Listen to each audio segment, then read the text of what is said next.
This episode of One Hit Thunder is brought to you by DistroKid.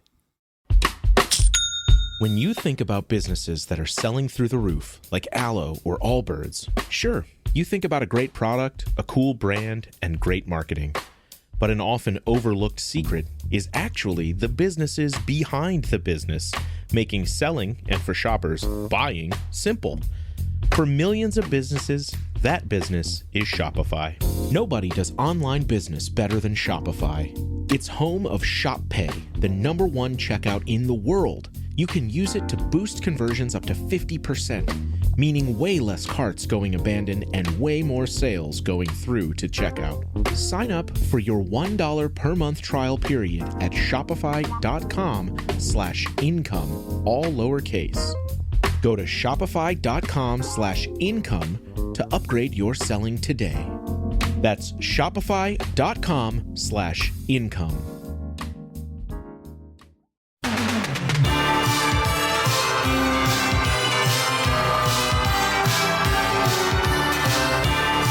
This week, we're joined by our friend Mark of the Nevermind the Music podcast to discuss Naked Eyes and their 1983 hit, Always Something There to Remind Me. Originally written by Burt, Bacharach, and Hal David, this song found new life in the synth pop era thanks to Naked Eye's inventive production and reliance on cutting-edge technology like the Fairlight CMI. Our conversation covers the band's struggles with the live performance, the emotional staying power of a great melody, and the way that certain songs seem to cycle back into cultural relevance. This episode looks at a band whose music made a lasting impact, even if their moment on stage didn't come until much later. Shadows fall, I pass a small cafe where we dance at night. And I can't help recalling how it felt to kiss, hold you tight. Well, how can I forget you, girl? One hit is all you need to make the money guaranteed, and you can live off royalties forever. And it makes me wonder, is it just a wonder, or is it one hit thunder? So Mark, welcome back to the show. Today we're here to do another one of these episodes, which I can't believe it took over 5 years to get to. But today we're talking about Naked Eyes and their 1983 hit, Always Something There to Remind Me. And first question I got to ask, because I think a lot of people would probably be in this boat. Did you know this was a cover song? I found out this was a cover song setting up and researching for my podcast in which this song came up. We didn't do this song, but we did a Dionne Warwick song, also written by Burt Bacharach. And whoa, Always Something There to Remind Me? What? So I found out just recently doing our own podcast. I think I found out, this is really random, I found out that it was a cover song because of the ska band The Hippos. Because the Hippos covered this, and I was a liner notes kid, so it said Always Something There to Remind Me, B. Bacharach, and I knew who Burt Bacharach was, and I was like, oh shit. Like, you knew the Hippos version of this song before you knew the Naked Eyes version? No, what I mean is, like, I knew that it was a cover, but when I saw that the writer on the Hippos liner notes was Burt Bacharach, I was like, wait, so the 80s version isn't the original version of this song. We do need to call out, we always try to call these things out early on. If we're basing it on top 20 hits, technically not a one-hit wonder, shockingly, with Naked Eyes. No way. Yeah, but I think it's a case in point of people Who don't remembers remember. Promises? Well, I didn't recognize Promises, but also shout out to the Hippos. Nobody talks about Ariel. Is it Rekscheid? Like that he has the ska past, the dark ska past, before he was producing Adele and the Plain White T's and everybody. Yeah, big time producer. I love these people that come out of the ska or punk world that are then behind the scenes of every giant artist now. Yeah. And he's definitely one of them. Yeah. I love that Hippos album. That Heads Are Gonna Roll album, like probably one of my top 10 favorite albums ever. But Chris, did you know that Naked Eyes was tied to Tears for Fears? Because that was the first thing that I was startled by in my research. Yeah, they were together. So both guys, I love, first of all, another thing that I want to talk about is the 80s had so many duos of British guys. and two of those duos, Tears for Fears and Naked Eyes, came from a band called Neon. And I tried to do my research on the band Neon, and I was coming up with these bands, and I was like, I don't know if this is the band or not. I found some bands that seemed like they were from the early 80s, but they kind of sounded like punk bands, and I couldn't take away anything from them. Did you guys find out anything about the band Neon? Sure. So I listened to their first single, Making Waves, and I think you'll find it if you search with that name. It sounds like if the Beatles were a synth pop band, which I think is really funny because there's a lot of Beatles in Tears for Fears. If you listen to, Sowing the Seeds of Love or even some of their later stuff, it's so Beatles sounding. And you can almost hear that, even though the vocalist, I think, might be Pete Byrne from Naked Eyes as the lead vocalist. It's dripping with those other guys, I think, just because they must have been such Beatles fans. Also, just looking at the very, very, very short Wikipedia for the band Neon that's linked in Naked Eyes, it also looks like this was a very short-lived band. Formed in 1979, broke up by 1981, only put out 2 singles. There's not a lot to pick apart from the band Neon to begin with. Well, if what Mark is saying is true, though, if he listened to them and they sound synth poppy in 1979, 1980, they are very much ahead of the curve. Like we know that is the beginning of that style of music. I mean, what's his name that we did an episode about? Gary Newman. Gary Newman in 79 doing Cars was kind of the what the hell is this? It's just a guy and a keyboard. And I do think we should talk about this, and I'm sure that Mark would have some insight on this too. This beginning of the synth pop era, on Krista Makes a Podcast, we had ABC, we had Howard Jones. These guys both had stories about being synth pop originators, and there was pushback to that because people didn't consider it real music or something. You're using these synthesizers, and I think that's really funny to think about. There's still an instrument you have to play, and you still have to convey emotion through those instruments. They're just a different version of instruments. In a similar category, not to go through the entire Billboard charts just yet, but even when this peaked at number 8, the song right above it was Thomas Dolby's She Blinded Me with Science, which is another one of those super early pushing what you can do with a synthesizer type artist. So I wanted to talk about that synth thing and the pushback. I mean, I'm sure there's a lot to it, but one thing about it is the very real, this is going to put us all out of business for musicians. Think of what we're coming away from, the luxuries of the late 70s. So put aside punk, put aside hip hop, think disco and soul and pop music, where you would be hiring literal orchestras and they would be freelance musicians, often, I'm sure, getting paid union scale. And it'd be oh, we need to hire 8 strings to play on our Casey and the Sunshine Band record or whatever. And now we're talking about a thing that can do all of that for a lot of money, probably by modern standards. Back then, it'd be $2,000 for a computer or whatever, or a synthesizer, a synclavier or whatever. But still, that was a fraction of the budget. And so I think it was a real actual threat to those real musicians, because it's not just, oh, you can use a programmer or whatever. No, it's literally the 10 of you will not get hired for this kind of music anymore. Dance pop or whatever became done by 2 British guys. That's a really good point. I mean, I think those guys brought that up, and I wasn't thinking about that right now because I really don't want to go down this road too much. But, dude, I think in my lifetime, you can look back at this era when you have things like synthesizers and people pushed back against them, and you can be oh my God, that's so funny. People pushed back against that. Or any technology that came along that people pushed back against, the dawn of Pro Tools and stuff. I'm sure there were people that were resistant to that. But I do feel that the dawn of AI stuff is the first time where the pushback, I'm the pushback is legit. We should all be pushing back on this, I think. I mean, I don't disagree with you on that stance. I would actually say the age of the internet is the first time where the projections were genuinely correct across the board, especially because you look at the 80s and it was like the introduction of the VHS tape. Like every film studio was confident that this was going to destroy cinema as we know it, because now their movies can be played on television and anybody can tape it onto this VHS tape on their VCR, and why would anyone go to the movies ever again?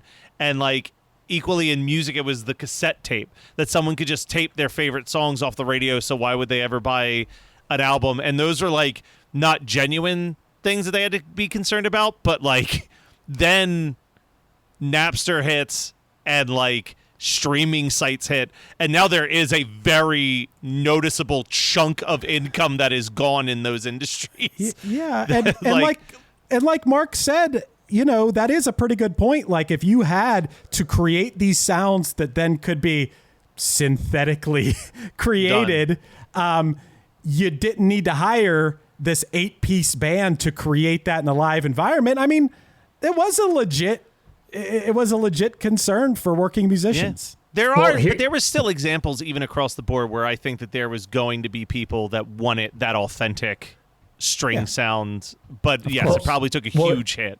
Like, here's what I was going to say. Here's where we're really screwed, the people that make music, if this happens. So yeah, sure, the synthesizer, when you go back to like we talked about Wendy Carlos on other podcasts, right? Like synthesizers kind of replacing instruments. Like at first it starts out kind of trying to do the same thing that the real instrument. But eventually, by the time we're in the 80s, people just prefer that sound, right? You're like, I actually want this synth sound. I want techno or house. I do not want to hear disco, right? So the question is, with this AI thing, at first we're like, oh, the AI is just trying to sort of fake like it's us. What if people grow to actually prefer the AI music? That's when we're screwed. Because if we're always dealing with AI being a cheap imitation, it's like if people were always looking at a synth as, a cheap horn imitation, but then you listen to bum, bum, bum, ba-dum, bum, bum of Toto, and that's like kind of part of what makes that awesome in Africa, right?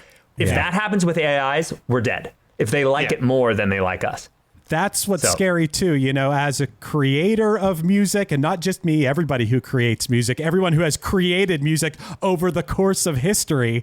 I brought this point up the other day to somebody, is like, if you say to AI, write a song in the style of the Beatles, White Album, and make it about my girlfriend whose name is, whatever, like specific things, they can take all the things and create a perfect replication, but you can't credit no matter what it does, you're not going to be able to credit the artist that it's taking all the elements from to create that thing. So I don't know. This is a conversation well beyond Naked Eyes that we're here to talk about today. But it's been on my mind. I mean, one of the technologies that I do want to talk about, especially with Always Something There to Remind Me, the Naked Eyes version, is they were one of the first artists. Now, Peter Gabriel was using it, and Kate Bush, I believe, may have been using it a little bit before then, but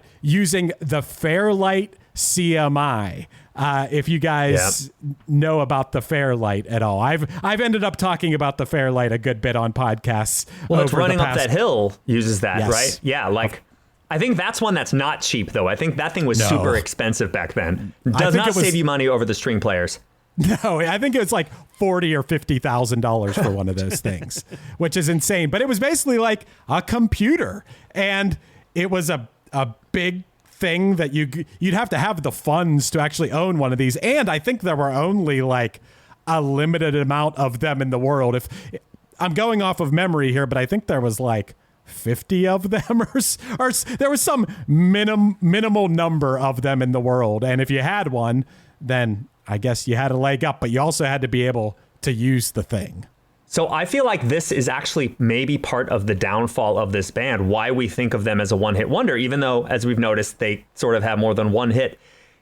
So this is a duo, the British duo thing, where there's one guy who's the really awesome vocalist, and then the other guy who's the synth guy. But he's not like a keyboard guy, I think. I think he's a programming guy. And what I read is they didn't tour this album because they couldn't figure out how to do the music. And I think back to like Emerson, Lake and Palmer, where they had to drag like 60 tons of synthesizers with them. This, I don't even know that it's, oh, the computer was too big. I don't think it's that. I think they're like, people aren't going to pay me to click buttons on stage. They hadn't figured out what modern producers have figured out, that actually, if you've got a really good singer and you make a show, people will pay you to watch you click buttons on a computer. I wonder if they were just not comfortable, because it's not like he's playing the Yamaha DX7 or whatever, like, and you can see a guy doing dope keyboard riffs or like a keytar. No, he's like on a computer, which I think in 1980, 83? Yeah. People are like Revenge of the Nerds hasn't even come out yet. Like, they don't know. Yeah. People don't. What do you do with that, right? And that maybe sunk the band.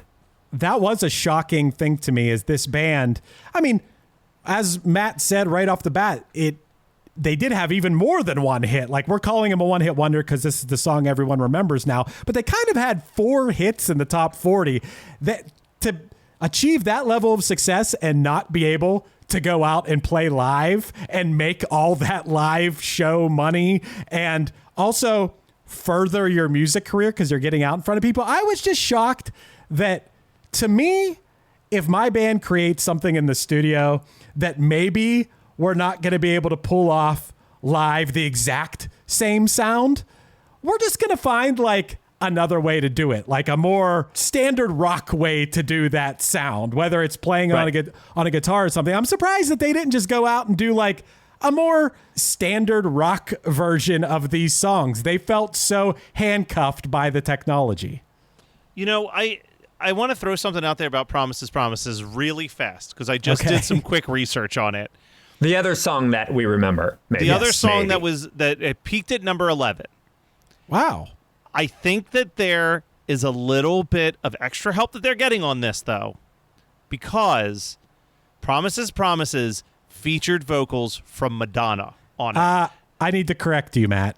Oh, is it the 12-inch specific? It is only on this rare 12-inch single that Madonna is on. And I listened to that version of Promises.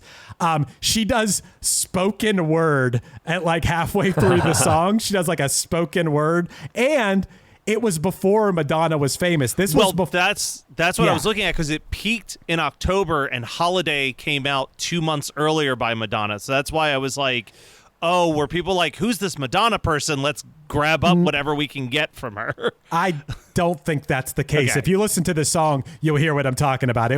She does spoken word and maybe some harmonies, but it's not, and that's not even the version of Promises that became the hit for them. Okay, well then never mind. I had a theory. I had a sneaky little theory. Not to shut you down, Matt. I didn't mean to shut you down there. No. Listen, you brought facts and I just brought numbers. But you sent me the music video for When the Lights Go Out, which was their third kind of like hit. Plenty of comments on that video on YouTube of people talking about how great it is. That is a wacky video, but that song rules. I mean, here's the thing about Naked Eyes. I think all of these songs are good. Yeah. There's not a bad song in there, really.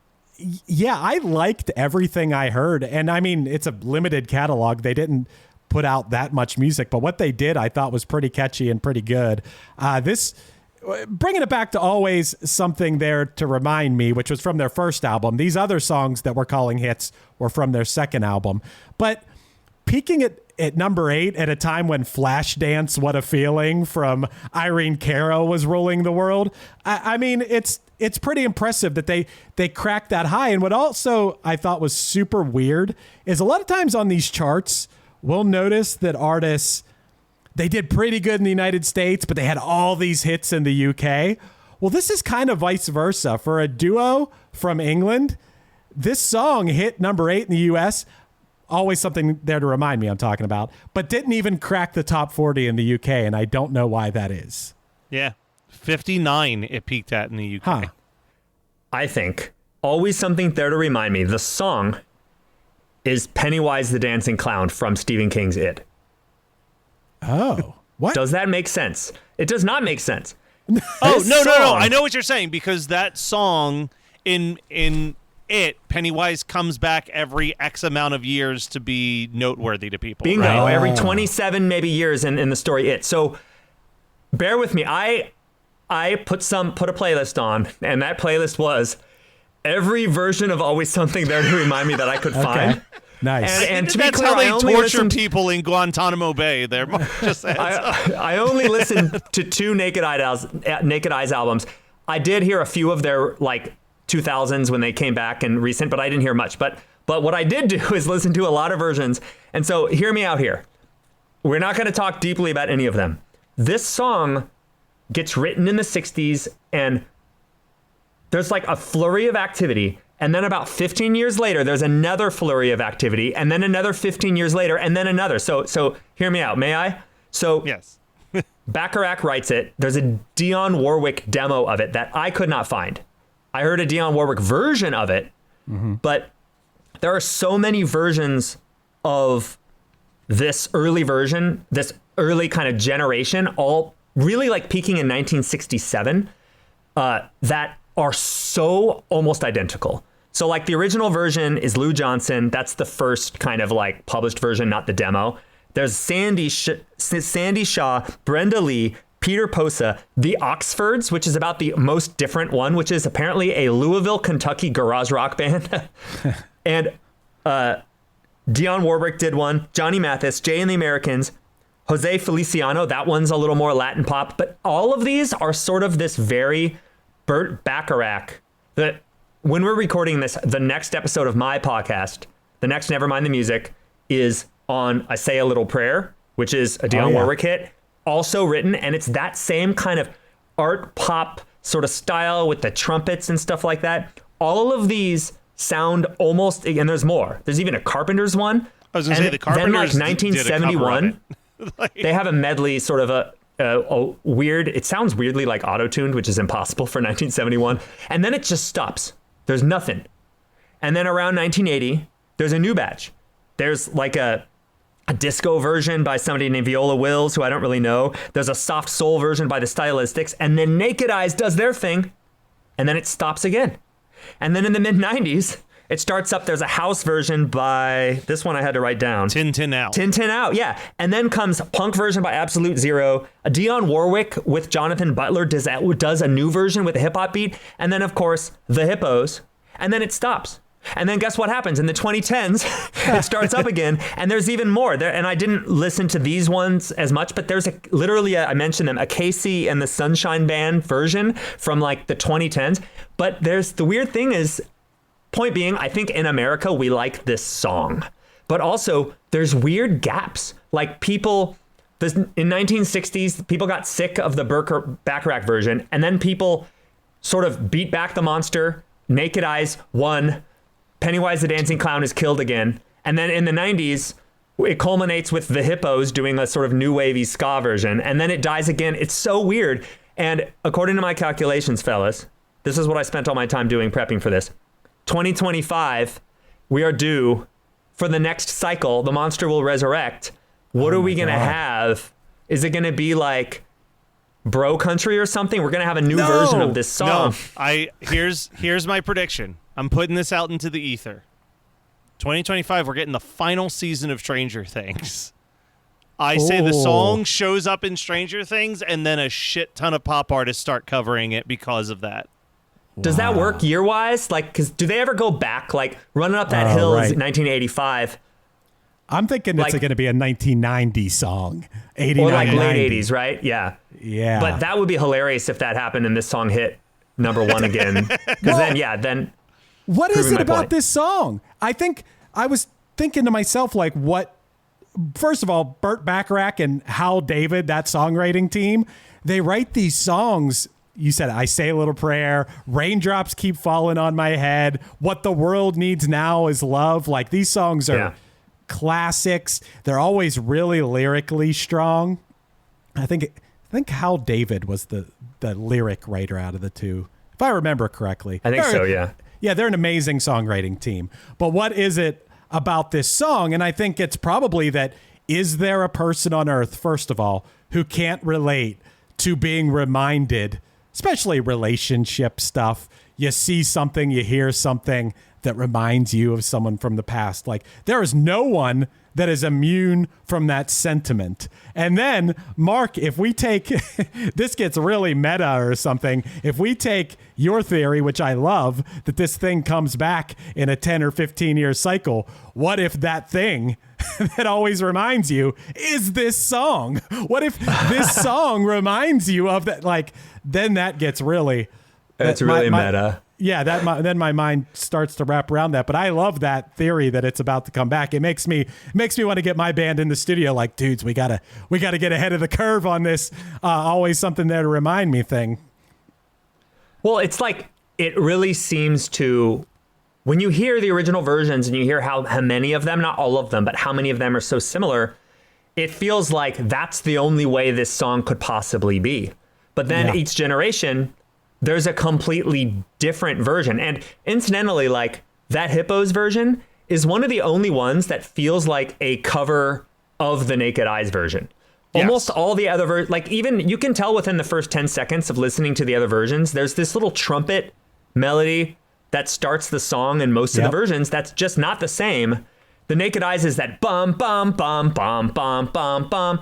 And the Hippos do that. Whereas most of the covers, even the more recent covers, are very much looking back to Burt Bacharach. So now we're talking about, like, in the late 90s, the Hippos is like, they're being influenced by an 80s song, not by a 60s song. Is there somebody in 2025 who's going to make a cover of the Hippos version, or a cover of the or cover of the Dionne Warwick hip hoppy one from the late 90s? Like, that's just wild. It but just the sounds song like a is hat sort of on top immortal. of a hat now. It's too many things. It's a snake eating its own tail. I love the story of how they came to cover this song, though. Did you dive in? Did either of you dive into that? Because it's a really weird story. I don't know. So they decided to record it as a demo. They were trying to put together this demo to get signed, and Pete Byrne says, like, he always liked the song, but he couldn't remember the lyrics. So he called a friend who had the album and had him read him the lyrics on the phone so he could write down what the lyrics were. And then they do this demo. They get signed to EMI. They can do whatever they want. So they record it at Abbey Road Studio. And Byrne said that they were recording at Abbey Road, and then Paul McCartney invites them to this party downstairs. So they go downstairs and they're at this party, and he goes, and then about 1 a.m, I go back upstairs and I just did a single vocal take, and I thought it was so good that that's the take that's in the full song, is just him 1 a.m. after partying with a bunch of people in Abbey Road Studios. He just went up there and knocked it out in one take. And there's their big hit. It's like, what a fucking wild story to tell with this song. That's a real that makes you think that how important the vibe and what you're feeling at the moment that goes into the song, how important that is. And that's something for throwing it back. Now, this is the argument I hear a lot, which I want to believe with all my heart. The argument against AI stuff is you're not going to, no matter how good it gets, it's not going to be able to create that magic, be it studio magic or whatever. I mean, it's the same sort of argument if you went into the studio and you wrote a song, say it's a heartbreak song, and you went in and you recorded this demo when you were really in the thick of feeling that emotion. And maybe it's not a perfect take technically. Maybe you didn't hit every note right, but you can never, ever recreate the emotion of that moment. And maybe for this song, it was just like a vibe and feeling of like, wow, I'm partying with Paul McCartney. I'm at this historic studio and it's 1 a.m. and I've had a few drinks and whatever was going on at that moment, he couldn't top that. I love that. I think that's a cool story. I get that, but I also kind of want to call it bullshit, because my question is why, like, Chris. Yeah. If you recorded a song and you did it on bass and you were like, yeah, that was pretty good, and they were just like, okay, we're done, wouldn't you be like, don't you want one? Like, my question is not why did they keep the first take? I'm thinking, like, it's a 4-minute song. If you're the recording engineer, the producer, and you're like, Pete, that was dope. We're done. can we please get one more just in case the machine got fucked up? Like, Right, that's the well- funny thing for me. I'm like, he I didn't think even do another my take? assumption is that he recorded himself. My assumption is he wandered up there at 1 a.m, hit record, recorded it, and then they played it back the next day and were like, oh, Just this keep is it? the take. Yeah. Yeah, almost like a demo. I also think in these sort of stories that someone saying they did one take or whatever, it's probably more. It's probably I did a Right. bunch of takes that night, and they're And he calling did the it one first one. take. Yeah. yeah. 20 minutes, not 4 hours. Yeah, right. And also, I do think that what I'm talking about probably applies. Now, I guess it depends. You could have a certain feel in the way you're playing your instrument that isn't vocals, but I think a lot of times what I'm talking about is like the vocal performance a lot of times. Right. Hard to recreate raw emotion sometimes if you like captured something. You know, my perfect example of that, I've referenced this a million times, but is that 10,000 Maniacs Unplugged Because the Night, where Natalie Merchant's voice cracks in the Take Me Now part. Like, she could have 1,000 tries, she would never be able to recreate that little emotional voice crack. And I don't know. I think also, yeah. Well, I was going to say Go ahead, another Matt. like infamous first take story, as I always think of the Harry Nilsson one that they talk about in the documentary about Harry Nilsson, where he's recording Nielsen Schmielsen, and him and the producer are literally like at a diner fighting about something, and then they realize that they only have about 10 minutes left to record that day, and they're supposed to record Without You, so he just runs in the booth and does one take of Without You. Like, you listen to that song, and there's obviously like other vocal overlays that they put in later to that, but maybe just the main basis of what that lead vocal track is there. And I mean, that's another one where there are certain parts where he's not hitting it perfectly, but he's hitting it emotionally, and that's like going to be way better than it. It's kind of the argument that's always been against auto-tune, is like, maybe it doesn't need to be perfectly in tune all of the time. There is a charm in not hitting the note and the emotion that comes from that. Dude, so much of that like radio butt rock, like where everything just sounds so mechanical and everything, and there's like all those layers of vocals that are perfectly auto-tuned. It sounds like garbage to me. Like, I mean, I guess it works for some people because it obviously it's popular to a certain degree, but I just think that stuff just sounds atrocious when everything is lined up perfectly. I hate it. You know who was great for that? Kurt Cobain, and I really hope that someone has a podcast soon breaking down a Nirvana song. Ha! If only there was someone. That someone is nearby. Hey there, One Hit Thunder listeners. Are you ready to take your music to the next level? Well, get ready to rock, because this episode is brought to you by DistroKid, the ultimate digital music distribution service for artists like you. With DistroKid, you can easily upload your songs or albums to online stores and streaming platforms like Spotify, Apple Music, and YouTube Music, reaching fans all around the globe. But that's just the beginning. DistroKid offers a ton of awesome features like Hyperfollow, which helps you promote your releases and get pre-saves on your songs, all for free. But wait, there's more. The DistroKid app is now available on iOS and Android. With the app, you can manage your releases, track your streaming stats, and even withdraw your earnings, all from the palm of your hand. And for those looking to perfect their sound, check out Mixia. This powerful tool allows you to put the finishing touches on your tracks in minutes, ensuring they sound polished and professional every time. But that's not all. DistroKid has just launched a brand new feature called Instant Share, allowing you to easily share large files securely with collaborators, producers, and more. With Instant Share, you can keep your music streaming at the highest quality while making the best impression possible. So what are you waiting for? Elevate your music career today with DistroKid and unlock a world of possibilities. Possibilities that I know all about because I've been using DistroKid for years. It's seriously great. If you haven't used it before, you're going to love it. And One Hit Thunder listeners get an exclusive offer, 30% off your first year with DistroKid by signing up at distrokid.com/VIP/OneHitThunder. That's distrokid.com/VIP/OneHitThunder. Meanwhile, in New Jersey... So, Marissa, what talking points do you want to hit on in this week's episode? Well, Jackie, let's talk about how the film addresses the patriarchy. Ooh, and representation of marginalized people. Ooh, and even philosophical ramifications of good versus evil in horror. We can point out the triangle boobs, talk about the blood splatter, and the practical effects. And also the male gaze. My gaze at the males. Hi-oh! From feminism to fangirling, the Jersey Ghouls cover all the bases of horror from a woman's perspective. New episodes are uploaded every other Sunday. Just search Jersey Ghouls to find us on social media and your favorite podcasting app. Can I just say, though, Pete Byrne, the vocal performance on this is really good. Like, yeah.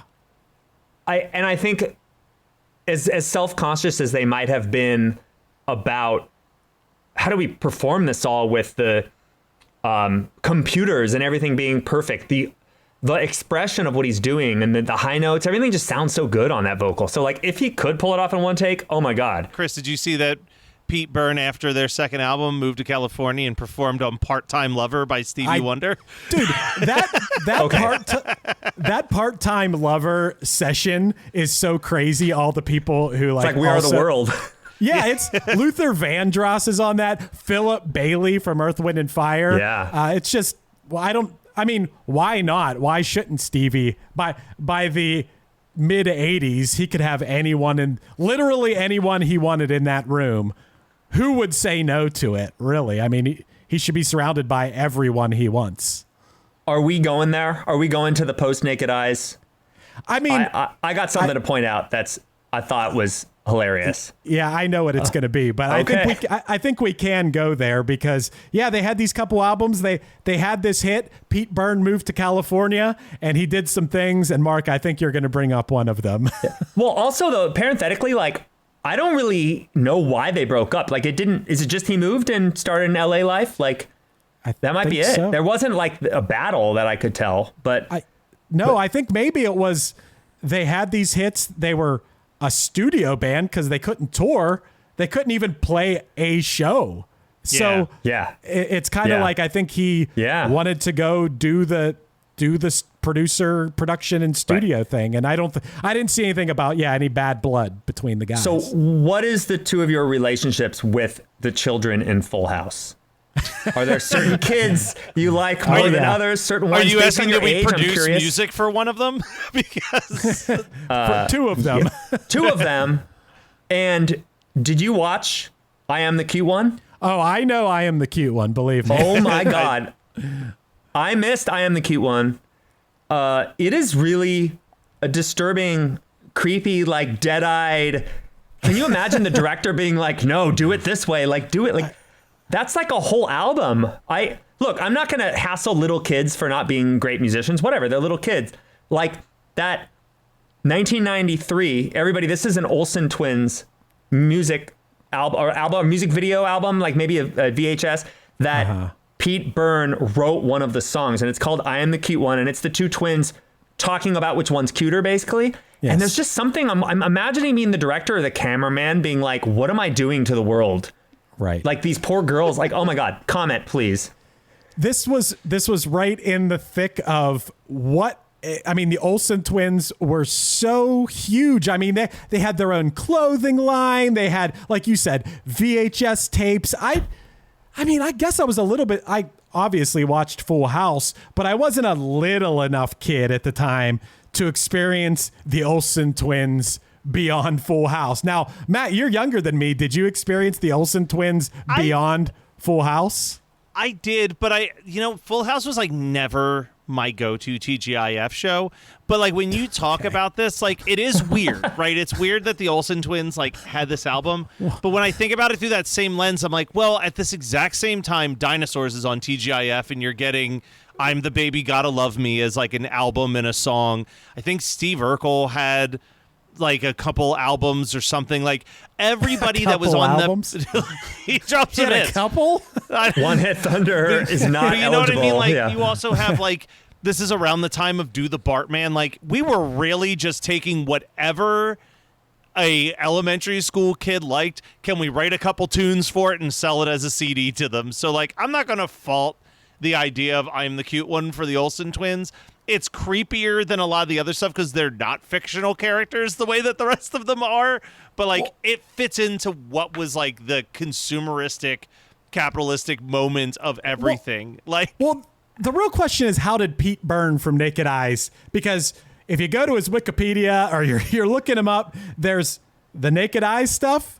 There's singing background on a Stevie Wonder song. That's pretty cool. Like, I wouldn't fault him for that. Then there's a gap. Then he produces the Olsen twins. Yeah. It's like, yeah, I don't know. He was at a party at a studio, and John Stamos said, "Hey, come down and record that." Like, oh, by the way, I'm just realizing, is there a greater Full House universe?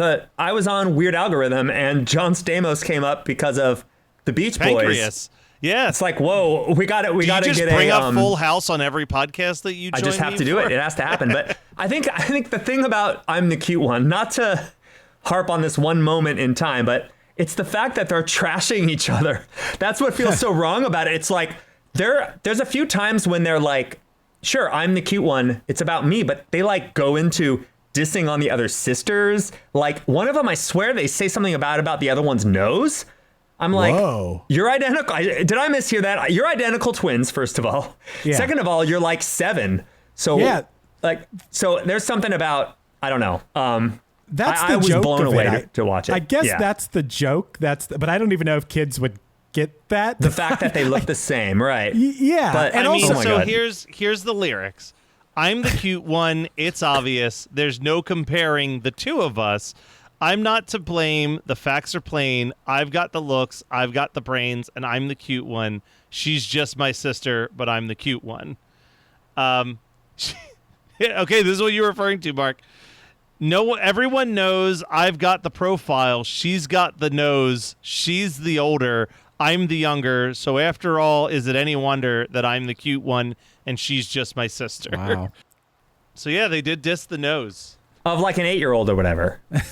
Wild. Yeah, I mean it seems like it's supposed to be the Olsen twins version of anything I can do, anything you can do, I can do better. But it is way more damaging to their psyche than that is. I also, just because we're talking about Full House, I saw this last night, and I don't fall into someone in this Mandela effect thing that I'm going to bring up, but I saw that a lot of people didn't believe that on Full House it was Uncle Jesse and Joey, and everyone was like, no, it's Uncle Joey, and they're like, it is not Uncle Joey. No one on Full House ever called him Uncle Joey. He is not Uncle Joey. He's a family friend. He is just Joey. They didn't call him that like as a sort of a pet name, though? No. He was never, in the history of Full House, no one ever called him Uncle Joey. He was always just Joey. He's just crashing on the couch in the living room, basically. Basically, yeah. He is not. There's Uncle Jesse and Joey. Matt, did you know that? I didn't, but that makes sense. He was just like the friend that showed up to help out after the mom died. I get that. That makes sense. Yeah, that makes sense. That's true. He's helping his buddy. So we are going to do a quick wrap up here, but unfortunately, the technical mastermind behind Naked Eyes died quite young, at the age of 42, following a surgery for bowel cancer. Be Rob Fisher, rest in peace. Age 42. Dude. Too damn young. Yeah. I'm 2 years from that. 1999 and still a young 42, and had a hit way before, 16 years before that. Man, that's very sad. I don't like that. And then finally in 2005, Pete Byrne breaks ground on how Naked Eyes can perform live. And he puts together a band. He's been touring pretty regularly since, and he's released 2 albums. Fumbling with the Covers, which was an acoustic album of him covering hits from Bob Dylan, the Beatles, and Elvis Costello, and then a couple of their Naked Eyes hits. And then in 2021, just 4 years ago, they released the album The Sky's the Limit. Yeah. Which didn't make sense when it was written out there, and now that I've just said it out loud, is a very funny name. Yeah. Pete's really been doing the throwback to the 80s style tours, which I think is cool. Like, he's toured with ABC, Belinda Carlisle, Human League, Wang Chung, Men Without Hats, The Motels. Oh, yeah. Why not? If you had this hit and you're having fun playing and people want to come see it, I think that's cool. And I mean, I'm surprised it took him till the mid 2000s to figure out how to perform this live. I think he probably also didn't want to do it without Rob. I'm sure was an element of it. Yeah. But I don't know. I was going to say, no one wants to pay money to see Pete Byrne perform. They want to pay money to see Naked Eyes perform, even if it is just Pete Byrne. Shortly There's after just more name Rob, known. Yeah.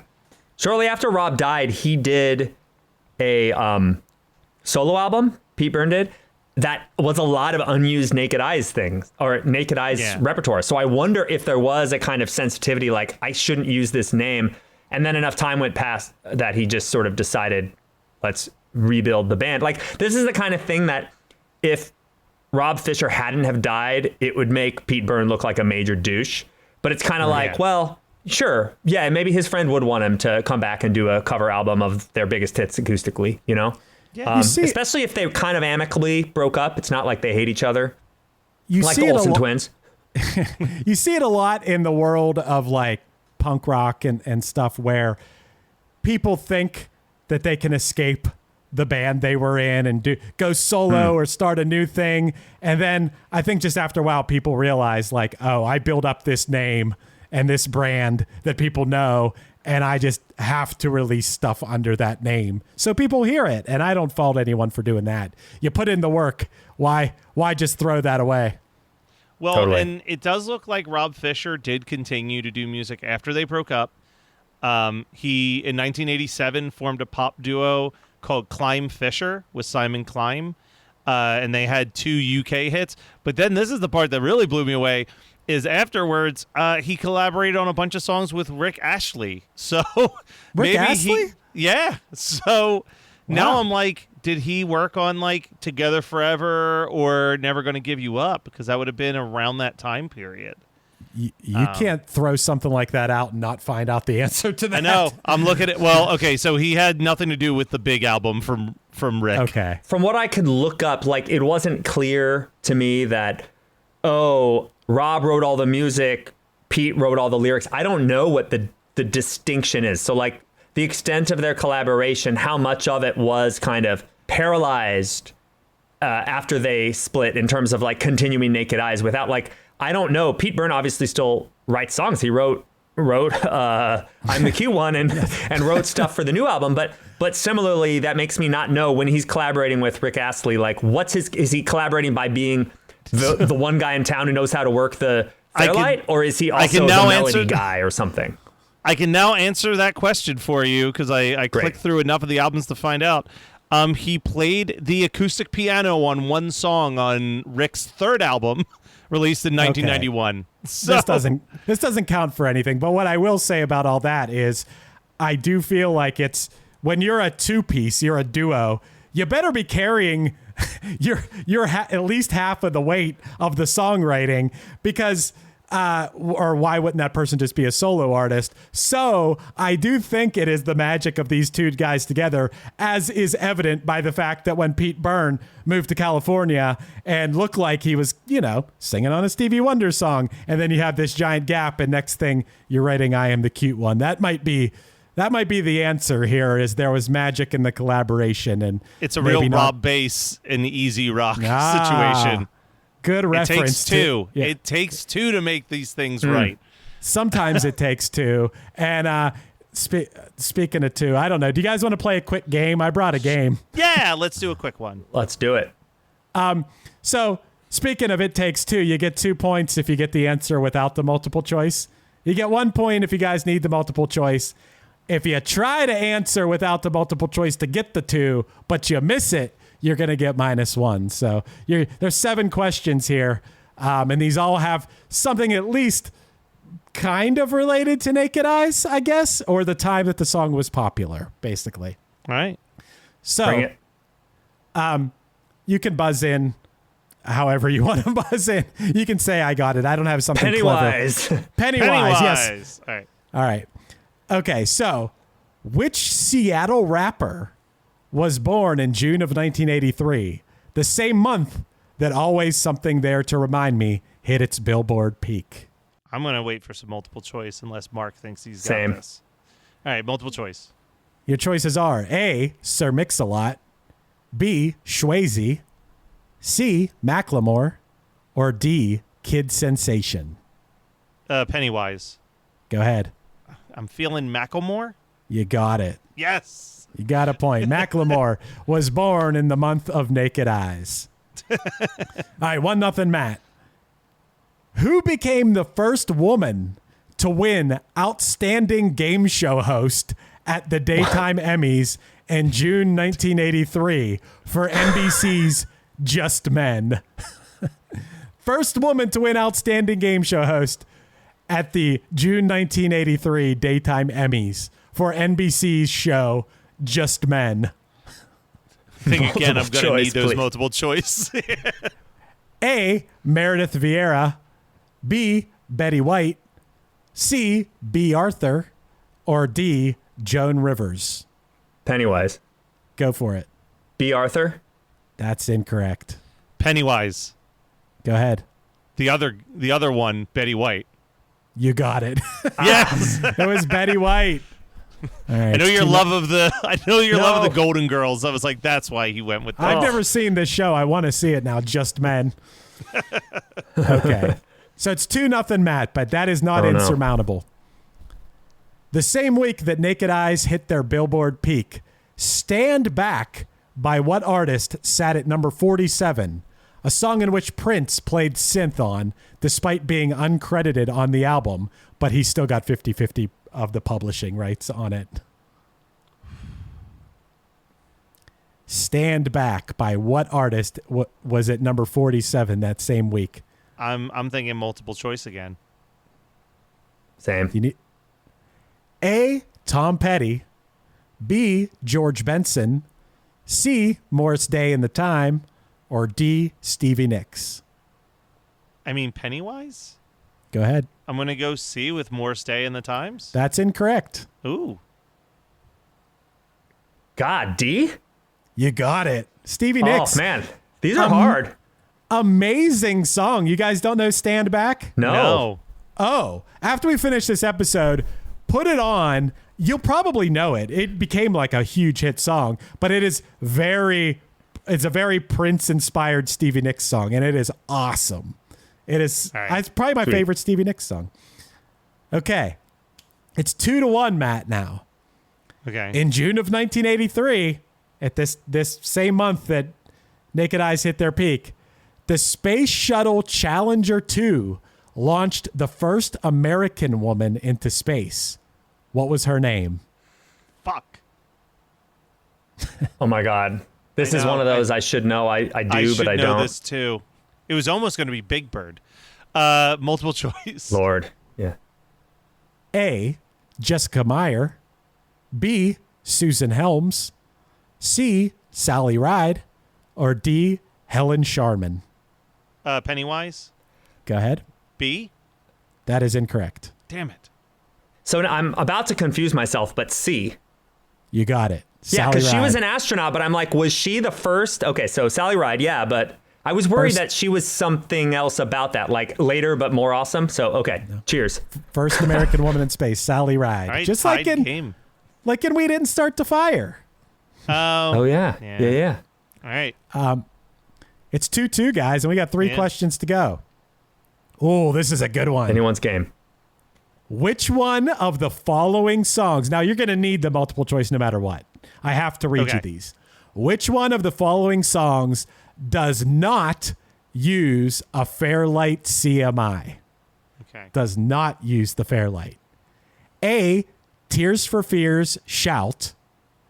B. Eurythmics, Sweet Dreams Are Made of This. C. Hysteria by Def Leppard. Or D. Relax by Frankie Goes to Hollywood. I'm going to go with A. That is incorrect. Shit. Now, do I'm I going to say lose a point? Eurythmics. You got it. Damn nice, it. nice job, That's Mark. a way more analog kind of bouncy sound. So it doesn't sound sequenced to me, but it probably is. I'm probably wrong. Yes. It uses Take the lead.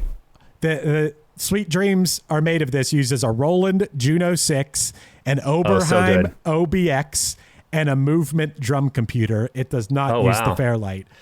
I thought the Hysteria from Def Leppard was really interesting because all the drums on that were sampled into the Fairlight CMI because it was the first album after Rick Allen lost his arm. Oh, that makes sense. Did they sample him? That's a good question. You know what I mean? Like, is it drum machine playing drum machine? Or I don't know. I'd have to cue it up to like really try to listen. Or is it his drums? That's a good question. I don't know the answer to that, but it's pretty interesting. Because I would have guessed Def Leppard didn't use the Fairlight. I only thought of Def Leppard because was that the album we talked about that had like an astronomical budget to it?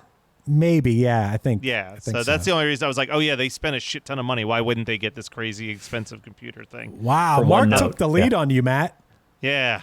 You went from 2-0 to 3-2 with 2 questions left. All right, let's do this. I can still come back. What is Billboard's #1 song for all of 1983? The biggest song of 1983. Fuck. Give me the multiple choice because I think I accidentally already saw this information doing research and forgot to write it down. Mark, do you want multiple choice? Yeah, I'm worried that the obvious answer is a trap. So give me the multiple choice. Your choices are A, The Police, Every Breath You Take. B, Michael Jackson, Billie Jean. C, Hall & Oates, Maneater. Or D, Irene Cara's Flashdance, What a Feeling. Pennywise. Go for it. B. It is not Billie see, Jean. that's the obvious. It's D. It's Oh, What a Feeling. It's Flashdance, Oh, What a Feeling. What I was worried about. That is incorrect as well, Matt. Oh! It's actually Every Breath You Take. It's Every Breath You Take. Every Breath You Take, I thought was later. I thought that came out the following year. That was the one I was sure was wrong. Okay, all right. All right, one more. My bad. I got one more chance to take this. One question left, and wow, this is something we already talked about in the episode. Mark definitely has an advantage on this one. You need the multiple choice. Who did not record a cover of Always Something There to Remind Me? A, Martha and the Vandellas. B, the Hippos. C, Braid. Or D, Sting. Pennywise. Go ahead. I'm just going to go for a Hail Mary. I'm going to go with A. That is incorrect. God damn it. Mark, I'm going to go Sting. Yeah, you're right. It's Sting. Braid? I wasn't sure, though, because I didn't remember Braid doing one. But Braid. Listen to that. It's good. All right. That sounds great. It's pretty good. Yeah. Well, Mark, real quick, how about you tell us about your podcast before we decide if these guys are a thunder or a blunder? But congratulations on your win. Awesome. I'll take that. I was worried there going 0 to 3 at the beginning. Yeah, my podcast with my co-host Nicole. You guys had her on recently. Nevermind the Music. She's a psychologist. I'm a musician. We talk about usually most times one iconic song. I say most times because sometimes we go on random sidetracks, but we talk about one iconic song. I take it from the perspective of songwriting or the music of it, and she talks about the brain and the emotions. So aside from the Dionne Warwick episode coming out recently, soon for us recording this, around the time that this episode's going to come out, we've got a Post Malone episode. And then, we're ending our first season with Nirvana. We're doing Lithium. And I'm treating that like a justification for my many, many years of grad school. And I'm really overthinking the song in a way that I hope makes me look ridiculous, but enhances the song. So new season starting up right after in September. So going to be fun. It seems pretty fitting that your first season would end when your podcast is called Nevermind the Music and you're ending with Nirvana. Although I did want to ask you, is it because of Nirvana or is it because of Sex Pistols? Or neither that the title of the podcast comes from? Is it Nevermind the Bullocks or is it just Nevermind? It is kind of neither. It was hours and hours of trying to come up with a name that had music and brain stuff in the same and finding out that they were all taken and then going, oh, well, Nirvana, it's a little more Nirvana than it is Sex Pistols in the sense that we felt, well, we got to do a Nirvana episode. We're fans, so got to. But hell yeah. Check us out. Thunder or blunder on Naked Eyes is the question now that we got the plugs out of the way here. How are we feeling about Naked Eyes? Mark, we could start with you. Did they bring the one-hit thunder or was this a blunder?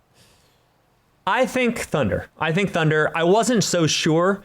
I like that first album, Burning Bridges. It sounds good. It's got some good songs. Some of it's maybe a little samey, but it holds together. It works. Second album worked okay too. And aside from the brief, we can all be forgiven of the sins of the 90s. Aside from some Olsen Twins stuff, I like that they came back. Pete's still doing his thing. His vocals still sound great. I'm going to go Thunder. Nice. How about you, Matt? I agree. There was a lot of songs I liked. I really, really liked that When the Lights Go Out song, so that's going on a playlist in general. But yeah, they were great. I would listen to more Naked Eyes. Yeah, and I think that, to make it a clean sweep here, I think that, yes, this is a cover song, but this is also, in my opinion, the best version. I listened to a lot of versions, not as many as Mark did, I guess, but I've listened to a lot of versions of this song, and I think this is still the best version of it. They made it their own. They didn't do it. Yeah, like Mark brought that up. They didn't do it like all those classic versions. This was a whole new thing. And I think Naked Eyes were kind of on the cutting edge. They were innovators in using some new technology in music, definitely some new sounds, and diving deeper into the catalog. I like some of these other songs. I kind of thought that this was going to be like we did Soft Cell, and then when we went deeper into Soft Cell, I was like, oh God, Soft Cell kind of sucks beyond this song. This was not that at all. I thought these were really good songs, really well crafted. And I think Pete Burns, a great singer. Rest in peace to Rob Fisher. I want to give him his proper due here as well, because he seems like maybe the innovator of the two on the synth side of things. So I think that's really cool. I think it's a clean sweep. I think we can certify Naked Eyes as Thunder today. I agree. All right. I'll never do it again, at least until next time. Seems like what you want is a literal piece of my mind. Yeah, I've got tunnel vision, got my eye on the prize. When you know what you want, but you're petrified. The clock strikes 10, I want you here. I'll go to sleep early, my dear. This time tomorrow you should be here, right next to me, you're home. This has been One Hit Thunder. One Hit Thunder is hosted by Chris Valios of the band Punchline and produced by Matt Kelly of Geekscape.net. Underneath me, you're listening to Tunnel Vision off the Punchline album Somewhere to Land. Go to punchlinemusic.com to pre-order their new album, buy some merch, and find out info on their upcoming shows. Our podcast is on Patreon, so find us at patreon.com/OHT podcast for early access to episodes, bonus conversations, and a chance to vote on a future song for us to cover. And get some One Hit Thunder merch from our merch store at onehithunder.dashery.com. Be sure to rate, review, and subscribe to us on any podcasting app, and tune in next week for more One Hit Thunder. Everything else is gonna fall into place. All I really want is you. Make no mistake, say I'm on and on and on and on. And everybody sings the same old song. So rule the world, you fall in love. Make no mistake, say I'm qualified.